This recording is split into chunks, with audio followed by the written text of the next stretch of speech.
We are all aware that in the past few months, the government has taken certain concrete steps to institutionalize a concrete and robust framework for faster, futuristic and coordinated development of the two capital regions in the state.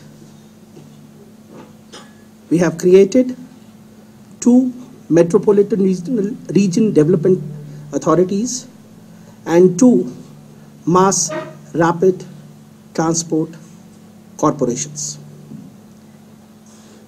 We'll be talking about it. Yesterday also, the cabinet had approved and passed certain decisions which would enable operationalizing these institutions. I'll be talking first about the Metropolitan Region Development Authorities at Jammu and Srinagar. The metropolitan areas of Jammu and Kashmir, as well as their population, have grown rapidly over the past few decades. The state government, fully aware and conscious of the challenges in planned development of the capital regions of the state, in December last year, enacted the Jammu and Kashmir Metropolitan Region Development Authorities Act 2018. As a result of it, we had created two Metropolitan Region Development Authorities, the Jammu and Srinagar Metropolitan Development Authorities. These would provide an integrated framework for the planned development of the region in future. These are expected to serve the purposes of coordination, apart from supervising the proper, orderly and rapid development of the areas in these regions, executing plans, projects and schemes for such development. Essentially, if we see the Act, there are three important functions that would be served by these authorities. They have been mandated to prepare the infrastructure development plan. These are essentially the supra bodies which will coordinate and supervise at a regional level the initiatives and activities of the development authorities under them. So one would be the infrastructure development plan, which will guide the annual investments in creating infrastructure in the next few years in the form of the annual plans.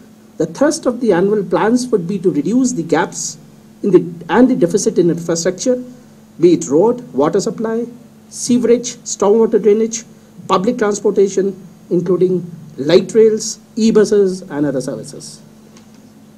Besides infrastructure, these bodies, through a consultative process with police, corporations, the deputy commissioners, will formulate a comprehensive urban mobility management plan for the areas under their jurisdiction. These new authorities will also prepare sustainable development management programs, which would involve management of the urban environment, such as increasing the area under green cover, water conservation, wastewater treatment, and so on and so forth. The state government, the State Administrative Council yesterday, on 3rd of July, has approved the areas to be included in the two metropolitan regions, the Srinagar and Jammu metropolitan regions. The areas for these metropolitan region development authorities have been selected on the principles of regional planning and development.